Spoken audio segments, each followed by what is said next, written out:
দর্শক স্বাগত 7 দিনে সপ্তাহের আলোচিত খবরগুলো নিয়ে ঘটনাগুলো নিয়ে আমরা এই অনুষ্ঠানে কথা বলবো। আমরা একটু দেখতে চাই এই সপ্তাহের বড় খবরগুলো কি, এবং আপনারা জানেন যে এই সপ্তাহটি খুবই ঘটনাবহুল। আমরা একটু দেখি এই সপ্তাহের বড় খবর কি। নতুন নির্বাচন কমিশন গঠন করে প্রজ্ঞাপন জারি করেছে সরকার। সিইসি এবং কমিশনার হিসেবে 5 জনকে নিয়োগ দিয়েছেন রাষ্ট্রপতি। সিইসি হলেন সাবেক সচিব এএমএম নাসির উদ্দিন। নির্বাচনকে সবচেয়ে গুরুত্বপূর্ণ কাজ উল্লেখ করে অন্তর্বর্তী সরকারের প্রধান উপদেষ্টা ডক্টর মোহাম্মদ ইউনূস বলেছেন, একটি অবাধ সুষ্ঠু নির্বাচন আয়োজনের মধ্য দিয়ে নির্বাচিত সরকারের কাছে দায়িত্ব হস্তান্তর করা হবে। অন্তর্বর্তী সরকারের প্রথম 100 দিন উপলক্ষে জাতির উদ্দেশ্যে দেওয়া ভাষণে তিনি বলেছেন, কেবল জুলাই আগস্ট হত্যাকাণ্ডই নয়, গত 15 বছরে সব অপকর্মের বিচার করবে অন্তর্বর্তী সরকার। মানবতা বিরোধী অপরাধে রাজনৈতিক দলের বিরুদ্ধে শাস্তিমূলক ব্যবস্থা নেবে না ট্রাইব্যুনাল, অধ্যাদেশের খসড়ায় অনুমোদন। সরিয়ে দেওয়া হলো আইজিপি ও ডিএমপি কমিশনারকে। নতুন আইজিপি হিসেবে দায়িত্ব নিলেন বাহারুল আলম এবং ঢাকা মহানগর পুলিশ কমিশনার শেখ সাজ্জাদ আলী।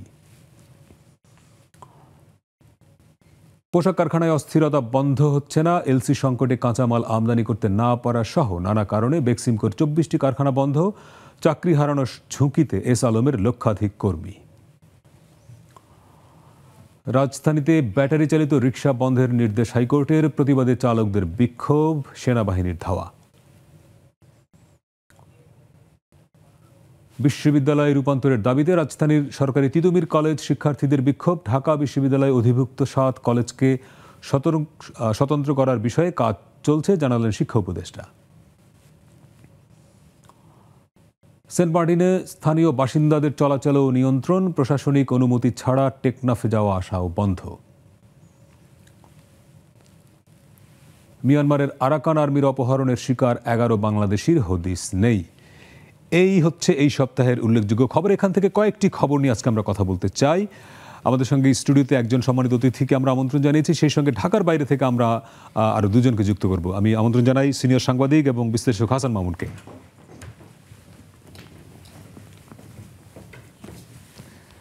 মোহন ভাই স্বাগত। এই যে নতুন আয়োজন আমাদের আজকে শুরু করলাম আপনাকে দিয়েই। Thank you. খুবই ঘটনাবহুল সপ্তাহ গেল। সরকারের 100 দিন পূর্তি উপলক্ষে প্রধান উপদেষ্টা ভাষণ দিলেন। গতকালকেই নতুন নির্বাচন কমিশন গঠন হলো, প্রজ্ঞাপন জারি হয়ে গেল। অনেকগুলো ঘটনা, এবং আজকেই আপনি একটি জাতীয় দৈনিকেও লিখলেন যে সরকারের দ্রুত নির্বাচনের দিকে যাওয়া দরকার। 2টি প্রশ্ন একসঙ্গে করি, যে 100 দিন একটা সরকারের মূল্যায়নের জন্য যথেষ্ট কিনা, এবং এই 100 দিনে সরকারের সফলতাগুলো আপনি কি দেখবেন, আর কেন আপনি মনে করছেন এরকম একটি অন্তর্বর্তী সরকার যে একটা বড় বিপ্লব বা অভ্যুত্থানের মধ্য দিয়ে এসছে, এদেরকে এখনই নির্বাচন দিয়ে দিতে হবে, এটা কেন মনে করছেন? আচ্ছা, ধন্যবাদ আমাকে ডাকার জন্য। 100 দিন বেশি দিন না কম দিন, আসলে এটা একটু বিতর্কিত বিষয়। আমরা তো এর আগে দেখেছি যে 90 দিনের মধ্যে নির্বাচন হয়েছে এবং সফলভাবে হয়েছে, ক্ষমতা হস্তান্তর হয়েছে। তো সেই পরিস্থিতি এখন নেই। আমরা জানি একটা গণ অভ্যুত্থান হয়ে গেছে, এবং এই অঞ্চলে এই ধরনের গণ অভ্যুত্থান হয়নি সাম্প্রতিক ইতিহাসে। তো এরপরে পরিস্থিতিটা অবশ্যই ভিন্ন, এবং এখানে অবশ্যই অন্যান্য তত্ত্বাবধায়ক সরকারের সঙ্গে এই সরকারের তুলনা করা যাবে না। সেদিক থেকে 100 দিন বেশি দিন না। আবার 100 দিনের মধ্যে কিছু প্রত্যাশা পূরণের ব্যাপার ছিল যেগুলো হয়নি। সেই ব্যাপারগুলোতে মনোযোগ দেওয়া দরকার, এবং সরকারের তরফ থেকেও সেগুলো আসলে স্বীকার করা উচিত। যেমন আপনি লক্ষ্য করবেন যে আপনি দেখাচ্ছিলেন যে গার্মেন্টস সেক্টরে অস্থিরতা এখনো চলছে। রাইট। তো এটা এই সরকার দায়িত্ব গ্রহণের বোধহয় অল্প দিনের মধ্যেই শুরু হলো। তো এই সেক্টরটা তো আমাদের প্রধান ম্যানুফ্যাকচারিং সেক্টর। এখানে অস্থিরতা চলার পেছনে যে কারণগুলো আছে, আমার মনে হয় সেগুলোতে নজর একটু কম দেওয়া হচ্ছে। এখানে ষড়যন্ত্র তত্ত্বের কথা শুরু থেকে বলা হচ্ছে। ষড়যন্ত্র, তো আমরা ষড়যন্ত্র তত্ত্বের কথা কিন্তু বিগত সরকারের আমলেও শুনেছি। কিছু হলেই ষড়যন্ত্র তত্ত্ব। ষড়যন্ত্র থাকতে পারে, কিন্তু ষড়যন্ত্রের প্রেক্ষাপট নিশ্চয়ই আছে, কারণগুলো নিশ্চয় আছে। তো সেই কারণগুলো দূর করা দরকার। আমরা লক্ষ্য করব যে ঢাকার আশপাশে আশুলিয়া, সাভার, গাজীপুর এই বেল্টে অস্থিরতা চলছে, কিন্তু পাশাপাশি চট্টগ্রাম বেল্টে কিন্তু অস্থিরতা নাই পোশাক খাতে। হ্যাঁ, তৈরি পোশাক খাতে। এটা খুবই ইন্টারেস্টিং। একটা দৈনিক পত্রিকা রিপোর্টও করেছে, আমি পড়ছিলাম যে এইখানকার কিছু কাজকর্ম ওইখানে চলে যাচ্ছে, কারণ ওইখানে অস্থিরতা নেই এবং ওইখানে অর্ডার বেশি আসছে, ওখানে গ্রোথ ভালো। তো ওখানে কেন এটা কাজ করছে না যদি ষড়যন্ত্র থেকেই থাকে? রাইট। এই বিষয়গুলো মূল্যায়ন করা উচিত। তবে আমাদের রপ্তানি এখনও পরিস্থিতি খুব খারাপ না। এনবিআর জানাচ্ছে যে গত 4 মাসে এবং ওই সময়ের তুলনায়, মানে গত বছরের তুলনায় রপ্তানিতে আমাদের প্রবৃদ্ধি আছে, মানে রপ্তানি বাড়ছে। কিন্তু আমরা খেয়াল করতে হবে যে প্রতিযোগী দেশগুলোতেও রপ্তানি আয় বাড়ছে কিনা, হয়তো সেখানে আরও বেশি হারে বাড়ছে। তো এই তুলনাগুলো হওয়া দরকার। আর সামনে শীতের মৌসুম এবং ক্রিসমাস অর্ডার আছে, এগুলো কেমন হচ্ছে, জাহাজীকরণ কেমন হচ্ছে, কিছু পণ্য হয়তো প্লেনে করে পাঠাতে হচ্ছে, খরচ বেশি পড়ছে, তো এতে করে কারখানা অনেক প্রতিষ্ঠান বসে যেতে পারে, এগুলো দেখার আছে।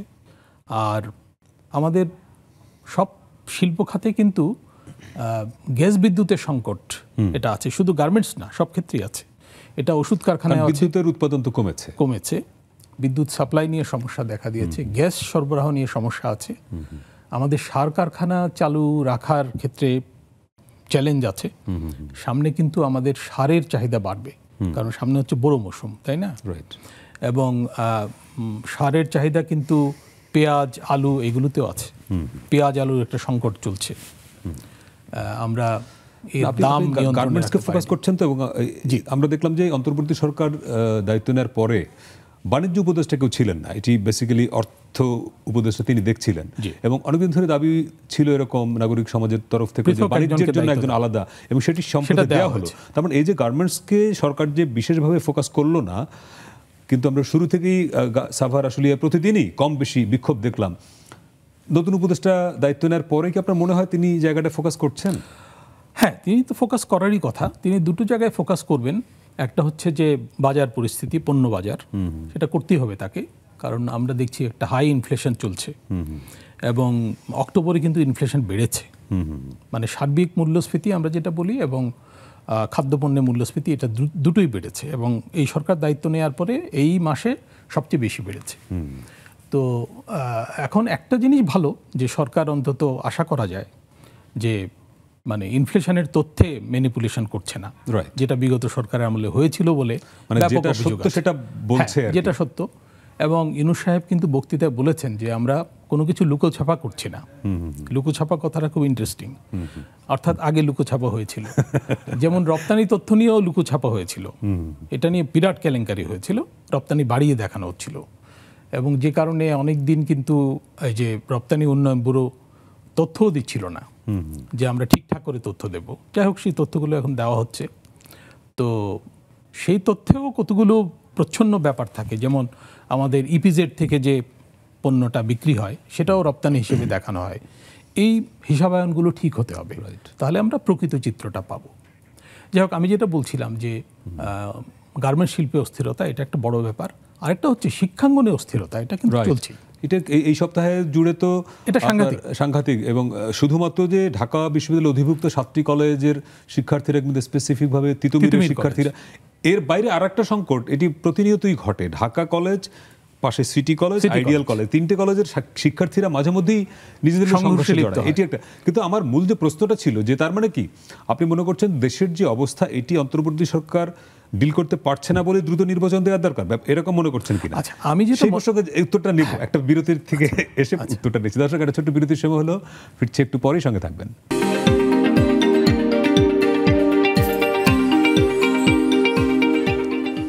দর্শক, বিরতির পরে আবারও স্বাগত। 7 দিনে আমরা এই সপ্তাহের আলোচিত খবর নিয়ে কথা বলছি। আমাদের সঙ্গে স্টুডিওতে আছেন সিনিয়র সাংবাদিক ও বিশ্লেষক হাসান মামুন, এবং অনলাইনে যুক্ত আছেন সাভার থেকে সাংবাদিক সিফাত মাহমুদ, এবং কক্সবাজার থেকে যুক্ত আছেন সাংবাদিক তৌহিদুল ইসলাম। আমি একটু সিফাতের কাছে যাই। সিফাত, আমরা বিরতির আগে আলোচনা নিশ্চয়ই আপনি শুনছিলেন, আমাদের অতিথিও বলছিলেন যে গত 5ই আগস্টের পর থেকেই ধারাবাহিকভাবেই আমরা দেখছি সাভার, গাজীপুর, আশুলিয়া, এই যে শিল্পাঞ্চল, এখানে কিন্তু পোশাক শ্রমিকদের বিক্ষোভ চলছে।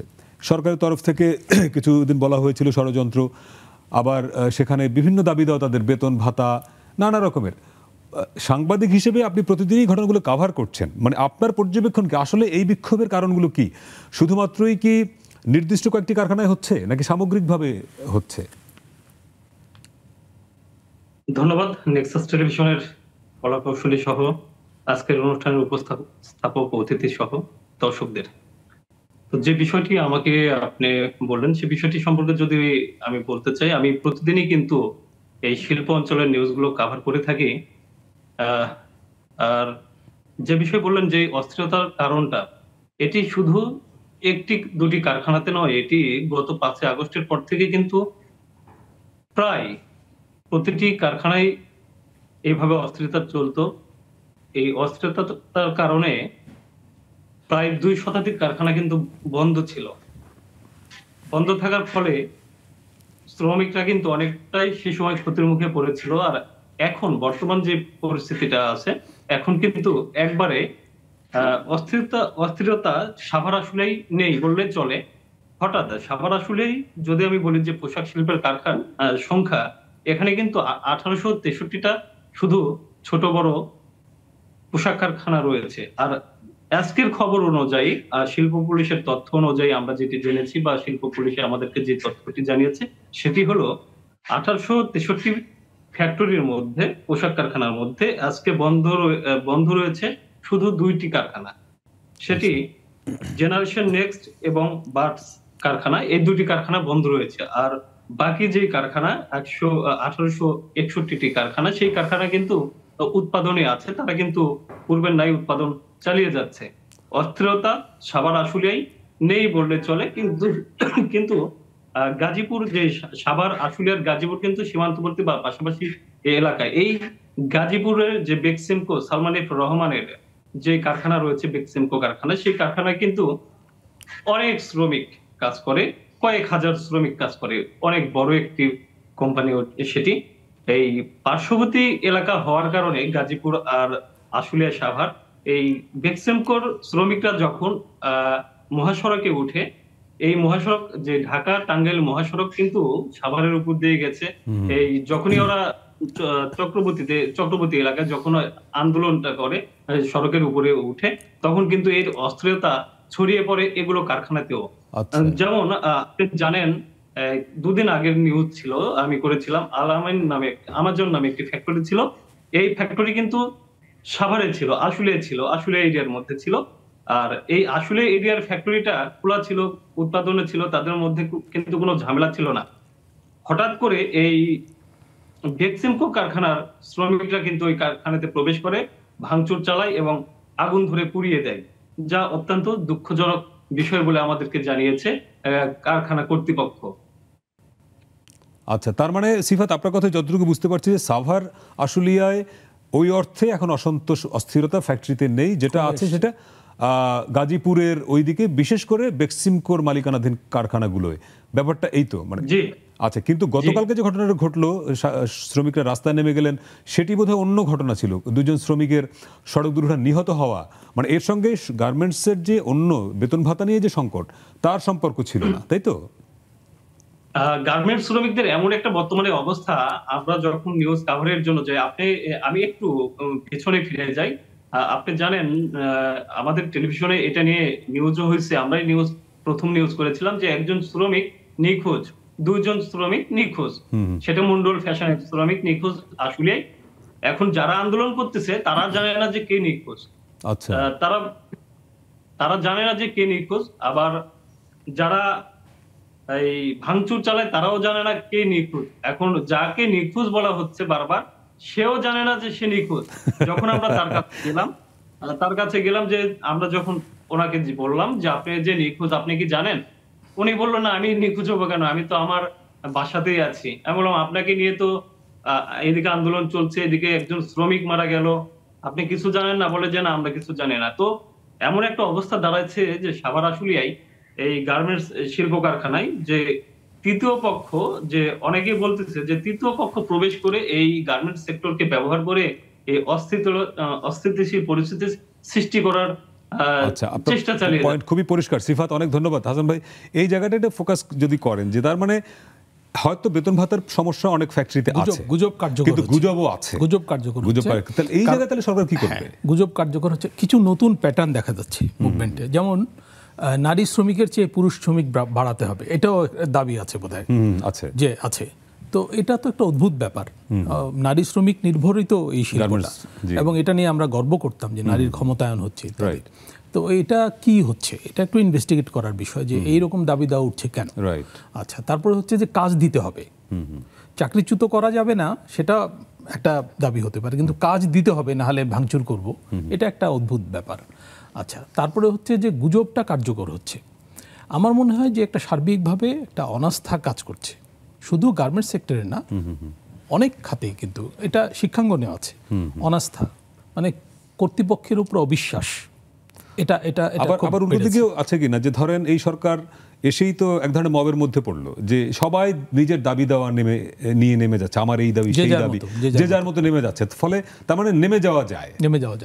এবং ওই যে একটা দাঁড়িয়েছে যে পুলিশ কার্যকরভাবে নেই, পুলিশ এখনো কিন্তু কার্যকর না। পুলিশ হয়তো ভাবে যে একটা ট্রমার মধ্যে আছে, এখন যদি তারা লাঠিচার্জ করে আবার বলবে যে এই দেখো ডক্টর ইউনূসের সরকারের পুলিশও মারে।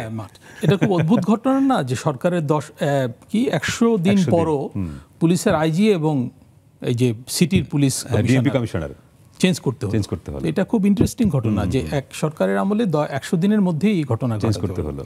তারপরেও কিন্তু পুলিশকে কার্যকর করা যাচ্ছে না, যে জন্য ছোটখাটো বিক্ষোভ দমনেও আর্মি ব্যবহার করতে হচ্ছে, সেনাবাহিনীকে যেতে হচ্ছে, এবং সেনাবাহিনী অনেক ক্ষেত্রে বিব্রতকর অবস্থায় পড়ছে। কারণ সেনাবাহিনী খুব সিরিয়াস ইস্যু, সেনাবাহিনী আর সেনাবাহিনীর ওই ধরনের ট্রেনিংও নাই। সেনাবাহিনী তো যুদ্ধের ট্রেনিং, তাই না? এই ধরনের পরিস্থিতি মোকাবেলার ট্রেনিং বরঞ্চ আনসারের আছে কিছুটা, তাই না? আর্ম পুলিশের আছে, বিডিআরের হয়তো কিছুটা আছে, কিন্তু সেনাবাহিনীর তো যুদ্ধের ট্রেনিং। তো সেনাবাহিনী গিয়ে কি করবে এই সিচুয়েশনের মধ্যে? এবং সেনাবাহিনী তো গুলি করতে পারবে না, তাই না? এই সামগ্রিকভাবে তার মানে কি, আপনি সমস্ত কিছু জায়গায় এক ধরনের, আপনি যে শব্দটা বললেন যে একটা আস্থাহীনতা আছে, অনাস্থা কাজ করতে, সেই সব কারণেই কি আপনি নির্বাচনে জোর দিচ্ছেন? হ্যাঁ, এটা একটা কারণ যে সরকার ঠিকভাবে দেশ চালাতে পারছে বলে অধিকাংশ লোক মনে করছে না, এটা কিন্তু মানে একটা আছে। আচ্ছা, ইউনূস সাহেবের বক্তৃতায়ও কিন্তু জিনিসটা একটু অন্যভাবে এসছে, প্রচ্ছন্নভাবে এসছে, যে উনি এই যে বলছেন যে যদি সব রাজনৈতিক দল বলে যে তোমাদের কোনো সংস্কার করার দরকার নেই, তাহলে আমরা দ্রুত ইলেকশনে চলে যাব। অভিমান শুধু না, আসলে উনিও ফিল করছেন যে সরকার তার যে লক্ষ্যগুলো ঠিক করেছিল শুরুর দিকে, সে অনুযায়ী কাজ করতে পারছে না। কেন পারছে না সেটা অনুসন্ধান করে দেখা দরকার, কিন্তু অনুসন্ধানের জন্য যে অবকাশ পাওয়া দরকার সে অবকাশটাও তো পাচ্ছে না, কারণ প্রতিদিন কোনো না কোনো ইস্যু মোকাবেলা করতে হচ্ছে। এই যে সবশেষ ব্যাটারি চালিত রিক্সা, তাই না? এবং ব্যাটারি চালিত রিক্সা এটা কিন্তু এই সরকার আসার সময় থেকেই বাড়ছে। এর আগেই ও সমস্যাটা ছিল, শেখ হাসিনা কিন্তু উনি এটার অনুমতি দিয়েছিলেন এবং আন্দোলনের মুখে, তাই না? সারা দেশে নাকি 60 লাখ 70 লাখ ব্যাটারি চালিত রিক্সা আছে, ঢাকায় আছে নাকি 15 লাখ, এইসব খবরাখবর, এবং তথ্যগুলো কোনো কারো জানা নাই, কারণ এগুলো অনুমোদিত না, এগুলোর কোনো ডিজাইনের ঠিক নাই, ইত্যাদি ইত্যাদি। আচ্ছা, কিন্তু এই যে সমস্যাটা বাড়ছিল, প্রশাসন কিন্তু এটা দেখেনি। এই যে গত 2 দশকে কিন্তু এই সমস্যাটা বেড়েছে, এবং অনেক এলাকায় যানজট পরিস্থিতির সৃষ্টি হচ্ছে। ঢাকার বাইরে বড় বড় শহর সিস্টেমটা কাজ করছে, বড় বড় শহর কলাপস করছে, মানে এই ধরনের যানবাহনের জন্য, এবং দুর্ঘটনা বাড়ছে। অবশ্য দুর্ঘটনা বাড়ার জন্য এই ধরনের যানবাহনই দায়ী সেটা বলা যাবে না, কারণ মোটরসাইকেলের দুর্ঘটনা বেশি, তাই না? তো কিন্তু এগুলোর তো অনুমোদন নাই, এবং এগুলোর কোনো রেজিস্ট্রেশন নাই, এগুলোর ডিজাইনের ঠিক নাই। তারপরে হচ্ছে যে নিরাপত্তা, বিচিত্র সব ডিজাইন, অনেক ধরনের সিএনজি কি বলে ব্যাটারি চালিত রিক্সা আছে। আমি কক্সবাজারে দেখে এলাম, ওখানে কিন্তু এই ধরনের না, ওখানে হচ্ছে ছোট ছোট চাকার, মানে ইজি বাইক যেগুলো, সেগুলোর কিন্তু এক ধরনের মানে ব্রেক সিস্টেম, তারপরে ইত্যাদি আছে আর কি। মানে এগুলোকে যানবাহন সব জায়গাটা বিশৃঙ্খলার মধ্যে ঢুকে গেল, তাই তো? এখন তার মানে কি নির্বাচন দিলেই এটা সব সমস্যার সমাধান হয়ে যাবে? মোটেও না। কিন্তু নির্বাচনের প্রস্তুতি নিতে গেলেও তো ধরেন সময় দিতে লাগবে। এই 6 মাস তো একটা বড় সময়। যদি এমন হয় সরকার যদি আজকেও বলে যে আগামী 6 মাস পরে নির্বাচন, তাহলে এই যে 6 মাস যে ইন্টারিম পিরিয়ড, এই 6 মাসের পরিস্থিতি আরো কতটুকু খারাপ হবে? না, একটা আছে যে সরকার যদি একটা রোডম্যাপ দেয় যে আমরা 6 মাস বা 1 বছরের মধ্যে অবশ্যই নির্বাচনের কাজটা শেষ করব, এর মধ্যে যেটুকু সংস্কার হয় করব, হ্যাঁ, এবং প্রথমে প্রাথমিকভাবে আমরা নির্বাচন সংক্রান্ত সংস্কারগুলো করব, কারণ নির্বাচনটা ঠিকমতো হতে হবে, এটা হচ্ছে বড় চ্যালেঞ্জ। এবং আমাদের দেশে নির্বাচনটা ঠিকমতো হয়নি বলে কিন্তু ক্রাইসিসটা বেড়েছে। এবং আজকে যে অবস্থায় দেশটা এসছে, এটা আমি মনে করি অবশ্যই আসতো না যদি ক্ষমতার স্বাভাবিক হস্তান্তরটা থাকতো, শান্তিপূর্ণভাবে ক্ষমতা এবং হস্তান্তর আমি হতো। একটা আর্টিকেলে লিখেছি যে শেখ হাসিনার প্রধান অপরাধ গুম খুন ইত্যাদি তো আছেই, প্রধান অপরাধ হচ্ছে নির্বাচন ব্যবস্থা ধ্বংস করা। পরিকল্পিতভাবে উনি এই কাজটা করেছেন, যে কারণে মানে ধীরে ধীরে উন্নয়ন হওয়ার, ক্ষমতা হস্তান্তরের ভেতর দিয়ে ধীরে ধীরে শাসন পরিস্থিতি ভালো হওয়ার যে সুযোগটা আমাদের ছিল, যে সুযোগটা আমরা পেয়েছিলাম 91 থেকে যেটা শুরু হলো, 90 এর পরে, সেই সুযোগটা উনি কিন্তু নষ্ট করে দিলেন, বিশেষ করে পঞ্চদশ সংশোধনীর মাধ্যমে। হ্যাঁ। এবং তত্ত্বাবধায়ক ব্যবস্থা এটা গণতন্ত্রের সঙ্গে যায় কি না যায় এসব পরের কথা, কিন্তু আমরা একটা মানে একটা বন্দোবস্তের মধ্যে গিয়েছিলাম, সেটা বানচাল করে দেওয়ার ভেতর দিয়ে দেশটা কিন্তু একটা সর্বনাশের মধ্যে চলে গেল, এবং এর ফলে দুর্নীতি, সন্ত্রাস, প্রতিষ্ঠানগুলো ধ্বংস করা, সরকার এক হয়ে গেল, এবং রাষ্ট্র বলে কিছু থাকলো না, রাষ্ট্রকে ভেঙে দেওয়া হলো। যে জন্য এখন কিন্তু রাষ্ট্র সংস্কারের দাবিটা এসছে। এই দাবি ন্যায়সঙ্গত, কোনো সন্দেহ নাই, এবং এটা আমাদের করতেও হবে। সংস্কারের পক্ষে দেশের সব মানুষ অবশ্যই, কিন্তু কথা কিন্তু হচ্ছে কিভাবে করবে, কিভাবে কখন কারা করবে, এবং তার অনুকূল পরিবেশ লাগবে। এটা কিন্তু এই সরকারও বোধহয় ফিল করতে শুরু করেছে যে তারা যেসব সংস্কারে হাত দিয়েছে সেগুলো পুরোপুরি বাস্তবায়ন করা তাদের পক্ষে সম্ভব না, এবং সব ম্যান্ডেট তো তার নাইও আসলে, এবং সেই জায়গা থেকে পরিবেশও নেই। তার মানে নির্বাচনই হচ্ছে আসলে এই যে সংকট, এখান থেকে বেরোনোর একটা প্রথম পদক্ষেপ, তাই তো? আমি মনে করি যে যত দ্রুত নির্বাচন হয় তত ভালো, এবং নির্বাচিত সরকারই এসে সংস্কারগুলো করুক, এই দাবিটা মানে পাবলিক স্ফেয়ার থেকে থাকতে হবে। এবং সেই সংস্কার, এখানে আমি একটা জিনিস উল্লেখ করি, বিএনপি কিন্তু এর আগেই, অর্থাৎ এই মুভমেন্টের আগেই প্রায় 1.5 বছর আগে 31 দফা ঘোষণা করেছে সংস্কার কর্মসূচি, যেখানে কিন্তু এই সংস্কার কর্মসূচির অনেকগুলোই আছে। তারা করবে কি করবে না সেটা ভিন্ন প্রসঙ্গ, কিন্তু তারা অঙ্গীকার করেছে। তখন আওয়ামী লীগের তরফ থেকে হাসাহাসি হয়েছিল এগুলো নিয়ে, তো হাসাহাসির তো কিছু নাই, তারা অঙ্গীকার করেছে, আমরা দেখবো অঙ্গীকার বাস্তবায়ন করে। আরেকটা বিরতি নিয়ে দর্শক, আরেকটা ছোট্ট বিরতির সময় হলো। সপ্তাহের আলোচিত খবর নিয়ে কথা বলছি, একটু পরে ফিরছি, সঙ্গে থাকবেন।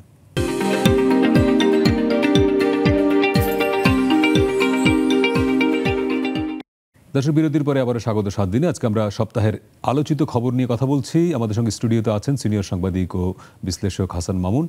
আমাদের সঙ্গে কক্সবাজার থেকে যুক্ত হয়েছেন সাংবাদিক তৌহিদুল ইসলাম। তৌহিদ ভাই, দুটি বিষয়ে কথা বলতে চাই। প্রথম বিষয়টা হলো, আপনি নিজেই রিপোর্ট করলেন কয়েকদিন আগে যে মিয়ানমারের যে আরাকান আর্মি সশস্ত্র গোষ্ঠী, তারা বাংলাদেশের বেশ কয়েকজন জেলেকে ধরে নিয়ে গেল, তার মধ্যে কিছু ফেরত এসছেন এবং 11 জন এখন পর্যন্ত সম্ভবত নিখোঁজ।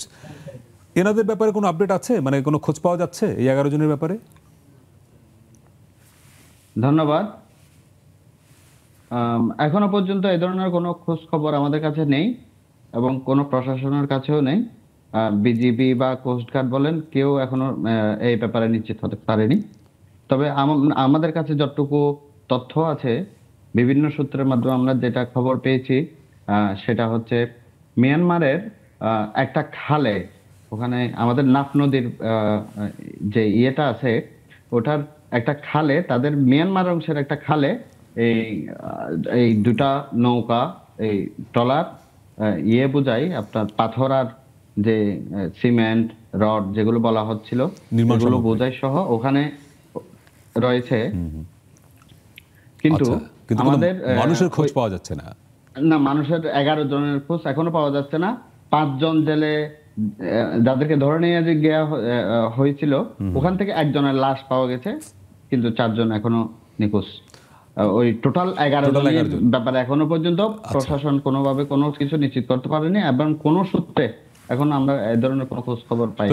একটা বিষয় বলেন তো, এই যে আরাকান আর্মি, এরা তো ধরেন রাখাইনে এক ধরনের স্বায়ত্তশাসন চায়, কিন্তু বাংলাদেশের ভূখণ্ডে এসে বাংলাদেশি জেলেদেরকে ধরে নিয়ে যায়, এর কারণটা কি? মানে এর সঙ্গে তাদের স্বায়ত্তশাসনের তো কোনো সম্পর্ক নাই, মানে এইটার কারণটা কি? না, এরকম না বিষয়টা। তারা যে বাংলাদেশের ভূখণ্ডে এসে ধরে নিয়ে যাচ্ছে এরকম না। তাহলে আমাদের জেলেরা যারা আছে তারা ওখানে যাচ্ছে বলেই তাদেরকে ধরে নিয়ে যাওয়া হচ্ছে। তার মানে ওই মিয়ানমার সীমান্তে ঢুকে গেলে পরে তারা ধরে নিয়ে যাচ্ছে। জি, তারা ভুলবশত মিয়ানমারের সীমান্তে চলে যাচ্ছে, সেই কারণে তাদেরকে ওখান থেকে নিয়ে যাওয়া হচ্ছে। এখানে অনেক কারণ আছে, কয়েকটা কারণ আমি একটু উল্লেখ করতে চাই। সেটা হচ্ছে, ওখানে বর্তমানে যে পরিস্থিতি চলছে, ওই পরিস্থিতির মধ্যে রোহিঙ্গা সম্প্রদায় যেটা ওখানে মন্ডুতে বসবাস করে, এরা মায়ানমার জান্তা আর্মির সাথে কাজ করে আরাকান আর্মির বিরুদ্ধে এখন লড়াই করছে। মূলত এখন। মানে রোহিঙ্গারা এখন সেই আরাকান হিসাবে- আর্মির বিরুদ্ধে লড়াই করছে। জি জি জি। আচ্ছা। সেই হিসাবে আমাদের বাংলাদেশি বা টেকনাফের যে জেলেরা আছে, এই আমাদের চেহারার সাথে তাদের রোহিঙ্গাদের মিল থাকার কারণে ওরা যখন এইদিকে যায়, মিয়ানমার অংশে যায় বা কাছাকাছি চলে যায়, তখন তাদেরকে ধরে নিয়ে যাওয়া হচ্ছে রোহিঙ্গা সন্দেহে। আচ্ছা। অথবা আরেকটা বিষয় আছে এখানে, আরেকটা বিষয় উল্লেখ করতে চাই, তাদের খাবারের বিষয়টা। আরাকান আর্মির খাবারের যে রসদ, এটা কিন্তু মূলত বাংলাদেশ থেকেই যায়। তাই মানে কি টেকনাফ থেকে ওরা নেয়, টেকনাফের বাজার থেকে? টেকনাফের বাজার থেকে বলবো না, বিভিন্ন বাজার থেকে সংগ্রহ করে এই চোরা চালানোর মাধ্যমে এই তাদের খাবার রসদটা যায়। তো এই রসদ সংগ্রহের জন্য যখন তারা এটা তাদের রসদ দরকার হয়, তখন ইচ্ছাকৃতভাবে কিছু মানুষকে অপহরণ করে নিয়ে যায়, নিয়ে গিয়ে এই রসদগুলো তারা সংগ্রহ করে এবং তাদের জীবনযাপন চালিয়ে যায়। সেই অপহরণ করে কি বাংলাদেশের সীমানায় ঢুকে, নাকি মিয়ানমারের সীমানায় যখন বাংলাদেশের জেলেরা ঢুকে? না, এখনো পর্যন্ত ওইরকম কোনো ইয়ে আসে মানে নাই। এখন পর্যন্ত বাংলাদেশের সীমানায় ঢুকে তারা কাউকে ধরে নিয়ে যেতে পারে নাই, তাই তো? না, এরকম এখনো ঘটনা ঘটে নাই। আচ্ছা, এই যুক্তিটা কি? ধরেন এই যে ওদের যখন খাবার শেষ হয়ে যায়, রসদ শেষ হয়ে যায়, তখন এই যে বাংলাদেশি জেলেদের ধরে নিয়ে গেলে রসদ কি তাদের ট্রলার থেকে খাবার দাবার নিয়ে যায়, এরকম ব্যাপারটা? না, ব্যাপারটা এরকম না। রসদটা হচ্ছে আমাদের এখান থেকে তারা কেনার জন্যই করে বিষয়টা। লেনদেনের ব্যাপার আছে। এটা আনঅফিশিয়াল আচ্ছা। বিষয়। সেটা হচ্ছে এই তারা এখানে পেমেন্ট সিস্টেমটা বাংলাদেশে করে, এখান থেকে রসদ সংগ্রহ করার জন্য একটা চক্র আছে। আচ্ছা, এই চক্রের মাধ্যমে মূলত তারা খাবার রসদগুলো সংগ্রহ করে। তার এই মানে সংগ্রহ সময় মতো যখন না পায়, তখন তারা আচ্ছা। অপহরণ করে এইটা নিয়ে যায়। মানে এটা কি এক ধরনের মুক্তিপণ, এরকম বিষয়টা? জি জি, এক ধরনের মুক্তিপণও বলা যায়, এবং এর বাইরেও মুক্তিপণ আদায়ের জন্য তারা কিন্তু আগে ধরে নিয়ে গেছে, এরকম নজির আছে। এই যে চক্রের কথা বললেন আপনি, তার মানে এই চক্রের সঙ্গে বাংলাদেশের লোকজনও জড়িত কেউ কেউ? অবশ্যই রোহিঙ্গাও আছে, বাংলাদেশি কিছু লোকজনও আছে। আচ্ছা, এটি খুবই, আমার মনে হয় যে আরাকান আর্মি ইস্যু নিয়ে আরো বড় প্ল্যাটফর্মে কথা বলা দরকার। তবে আর একটা বিষয়, কয়েকদিন আগেই আপনার কক্সবাজারে যেটি হলো যে সেন্ট মার্টিনের মানে বাসিন্দারা এসে বিক্ষোভ করলেন, কাফনের কাপড় পরে রাস্তায় শুয়ে পড়লেন, তারা অবরোধ করলেন, এবং এটির কারণটা আমরা জানি যে সেখানে পর্যটকদের নিয়ন্ত্রণ করার একটা নির্দেশ সরকার জারি করেছে, তাই তো? মানে সেন্ট মার্টিন দ্বীপের মানুষের আসলে ভয়টা কি? মানে তারা কি মনে করছে যে সেখানে সরকার তো পর্যটন পুরোপুরি বন্ধ করে নাই, তারা এক ধরনের নিয়ন্ত্রণ আরোপ করছে, কিন্তু তারা কেন কক্সবাজার শহরে এসে বিক্ষোভ করতে হলো তাদেরকে, এবং তাদের মধ্যে ভয়টা আসলে কি? তারা আসলে প্রশাসনের দৃষ্টি আকর্ষণ করার জন্যই কক্সবাজার জেলা মানে জেলার প্রাণকেন্দ্রে এসে মূলত ইয়েটা করছে, আন্দোলনটা করছে, মানববন্ধনটা করেছেন।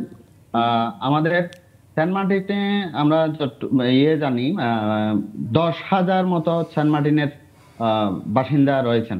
আচ্ছা, ওনারা মূলত এক সময় ইয়েতে ছিলেন, মৎস্য নির্ভর ছিলেন, কিন্তু পর্যটন হওয়ার পরে সেন্ট মার্টিনে যখন পর্যটন শুরু হয়েছে, এরপর থেকে তারা কিন্তু পর্যটন নির্ভর হয়ে গেছে। সেই কারণে এখন পর্যটন ব্যবসা এবং পর্যটকের অভাবে কিন্তু সেন্ট মার্টিনে ইয়ে হচ্ছে, তাদের অর্থনৈতিক সংকট দেখা দিয়েছে। অর্থনৈতিক সংকট দেখা দিচ্ছে, এবং আরো বেশি যেটা সমস্যা হচ্ছে সেটা হচ্ছে তাদের চলাচলের যে সমস্যা, আসা যাওয়া, আপনার বলেন স্বাস্থ্য, তারপরে তাদের শিক্ষা, বিভিন্ন ধরনের খাবার রসদ, এগুলো পূরণ করতে তাদের প্রশাসনিক ভাবে অনুমোদন নিয়ে আসা যাওয়া করতে হবে। তহিদ ভাই, আমি এই প্রশ্নটাই করতাম আপনাকে। ধরেন সেন্ট মার্টিনের যিনি মানুষ, তিনি টেকনাফে আসবেন, সেক্ষেত্রে প্রশাসনের অনুমোদন লাগবে কেন? এটা তো আলাদা ভূখণ্ড না তো, মানে এটার বিষয়ে প্রশাসনের যুক্তিটা কি? এটা প্রশাসনের যুক্তি আমি পরিষ্কার করে বলতে পারবো না, এই খবর ইয়েটা আমার কাছে পুরোপুরি নেই। তবে প্রশাসনের অনুমতির সাপেক্ষে আসা যাওয়া করতে হচ্ছে। এটা আমি আরেকটু বলবো, এখানে এই মায়ানমার সংঘাত একটা সংযুক্ত বিষয়। সেটা হচ্ছে মায়ানমার সংঘাতের কারণে এবং আমাদের বাংলাদেশ যে সীমানা দিয়ে নৌ চলাচল করার জায়গা আছে, ওই জায়গায় আমাদের চর জেগেছে। ওই চরের কারণে জাহাজ এবং ট্রলার গুলো ওই সীমানা দিয়ে নাফ নদীর চ্যানেল দিয়ে যেতে পারছে না। ওটা মিয়ানমার সীমান্ত ঘুরে যেতে হচ্ছে।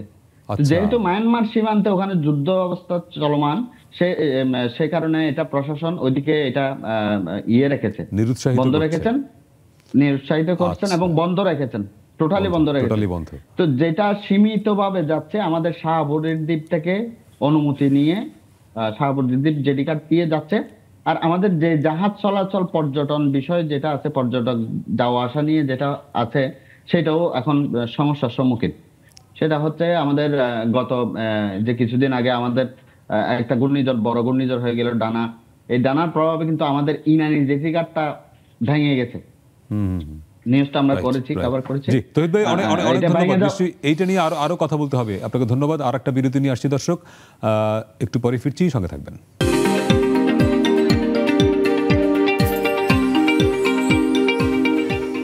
দর্শক, বিরতির পরে আবারও স্বাগত 7 দিনে। সপ্তাহের আলোচিত খবর নিয়ে আমরা কথা বলছি। আমাদের সঙ্গে স্টুডিওতে আছেন সিনিয়র সাংবাদিক ও বিশ্লেষক হাসান মামুন।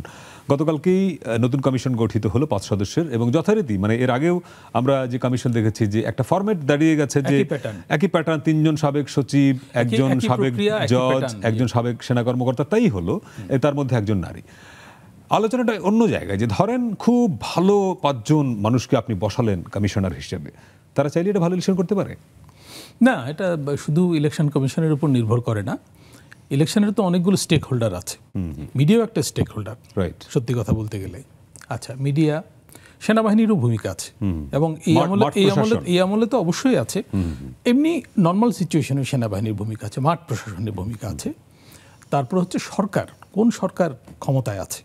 দলীয় সরকারের অধীনে ভালো নির্বাচন একটাও হয়নি বাংলাদেশে, এবং দলীয় সরকারের অধীনে কোনো নির্বাচনে বিরোধী দল যেতে নেই। এটা একটা ইন্ডিকেটর, রাইট? একেবারে স্বাধীনতা এবং তত্ত্বাবধায়ক সরকারের অধীনে সবসময় বিরোধী দল, মানে ইমিডিয়েট বিরোধী দল, এটা হচ্ছে বোঝা যায় আর কি, তাই না? তো যাই হোক, এবং জনগণও আসলে একটু ওই যে সরকার পরিবর্তনে বিশ্বাসী, মানে 5 বছর পরে হয়ে গেলে চেঞ্জ কর, পরিবর্তন করতে চায়। তো এটা যে খুব প্রশংসনীয় তা না, কারণ আমরা তো দেখেছি যে আমেরিকা, ইন্ডিয়ায় সরকার পালাক্রমে থাকে এবং জনগণের ভোটের ভেতর দিয়ে। যাই হোক, জনগণের চয়েসটা হচ্ছে মুখ্য, এবং এটা মানতে হবে। এই হচ্ছে বিষয়। কেন জনগণ সরকার পরিবর্তন করতে চায়, এই আলোচনায় যেতে গেলে সময় লাগবে। তো এবং এর নিশ্চয়ই দায় সরকারেরও আছে। সরকারগুলো যদি ঠিকভাবে দেশ পরিচালনা করতো, তাহলে হয়তো জনগণের মধ্যে এটা চেঞ্জ হতো, তাই না?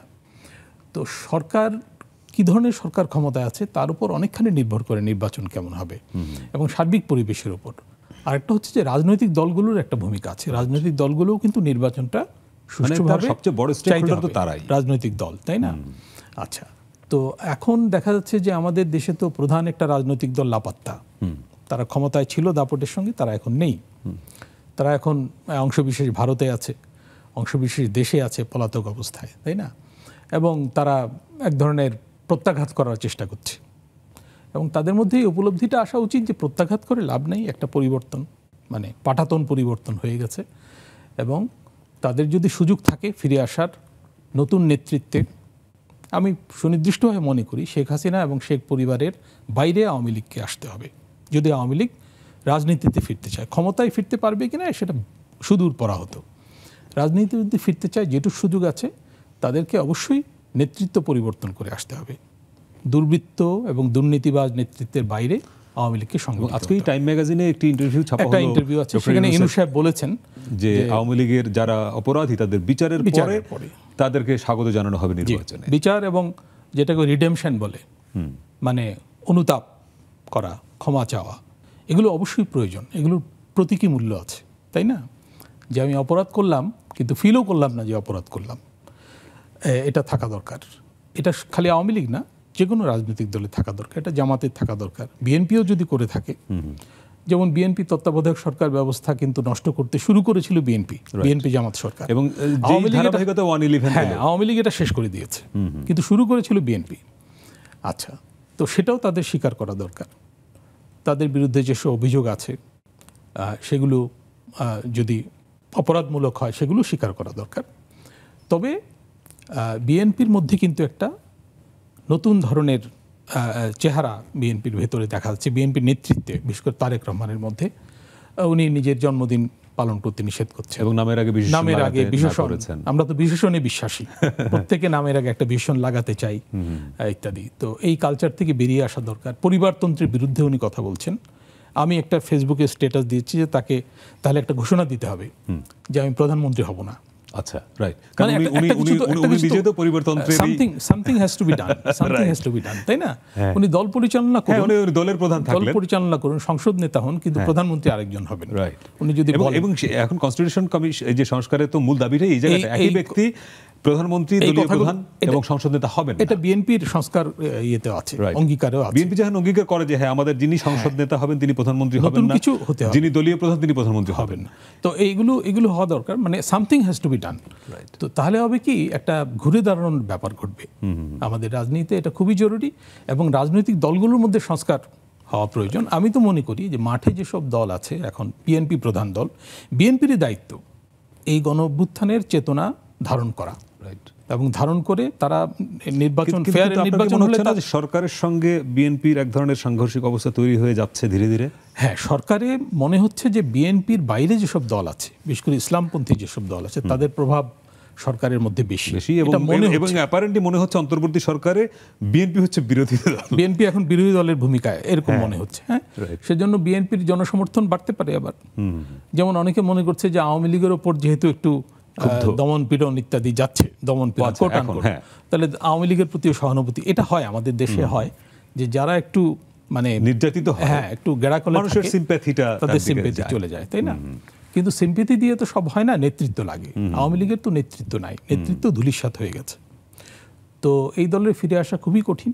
নির্বাচন যদি ফেয়ার নির্বাচন হয়, বিএনপির আসার চান্স খুব বেশি। কিন্তু সেজন্য ওই যে ছাত্র সমন্বয়কেরা তো নতুন দল টল গঠন করতে চাচ্ছে। হ্যাঁ, এদেরকে যদি দল গঠন করতে হয়, আমি মনে করি এদেরকে দল গঠন করতে হলে সরকারের বাইরে এসে দল গঠন করতে Right, হবে। মানে Kings Party কিংস করলে হবে পার্টি না। করলে কিন্তু এটা বাংলাদেশে কোনো এটার Kings অভিজ্ঞতা খুবই Party খারাপ, খুবই খারাপ। অভিজ্ঞতা খারাপ। ইনুস সাহেবের নেতৃত্বেও কিংস পার্টি হতে যাচ্ছিল, শেষে উনি কিন্তু রণভঙ্গ দিয়েছেন, তাই না? সুতরাং ওনারও উচিত হবে না কোনো কিংস পার্টি মানে হতে সাহায্য করা। রাইট। আর আমি কিন্তু মনে করি যে এই সরকারে এই ছাত্র সমন্বয়কদের অংশগ্রহণ একটা সমস্যা তৈরি করেছে। এটা তাদেরকে বিতর্কিত করেছে, সরকারকেও বিতর্কিত করেছে, এটা আমি স্ট্রংলি মনে করি। কিন্তু ওদের নেতৃত্বে বিপ্লব অভ্যুত্থান হলো, তার অংশ হয়েছে। সরকার অংশ হবে না? হয়েছে, কোনো সন্দেহ নেই। তাহলে তারা বিপ্লবী সরকার গঠন করত, আচ্ছা, নিজেরা সরকার গঠন করতো, আমি সেটা বলছি। আচ্ছা। সেটা যেহেতু হয়নি, সেজন্য তাদের উচিত ছিল ক্ষমতার বাইরে থেকে একটা প্রেশার গ্রুপ হিসেবে কাজ করা। এবং আপনি মনে করেন যে যদি তারা দল গঠন করতে চায় সরকারের আনুকূল্যের বাইরে গিয়ে, আনুকূলের একদম বাইরে গিয়ে, এবং নিজেদের শক্তিটা এবং দেখাও। আমি মনে করি যে তাদের পদত্যাগ করে বাইরে এসে দল গঠন করা উচিত। Right. এবং এই দল যদি তারা গঠন করে এবং তারা যদি নির্বাচনে অংশ নেয়, আগামী নির্বাচনটা অনেক বেশি কালারফুল হবে, কালারফুল, রাইট, এবং একটা বিকল্প মানুষ পাবে। রাইট। অনেকে কিন্তু এই দ্বিদলীয় এই যে এবং মানুষ মেরুকরণ, আসলে চাই যে একটু ভিন্ন কিছু এর হোক। বাইরে, এর বাইরে, কিছু। বাইরে আসতে জি, চায়। অনেক অনেক ধন্যবাদ আপনাকে। দর্শক, এই ছিল Thank you. আমাদের আজকের 7 দিনে। কথা হবে আগামী সপ্তাহের আলোচিত খবর নিয়ে অন্য কোনো অতিথির সঙ্গে। ভালো থাকবেন।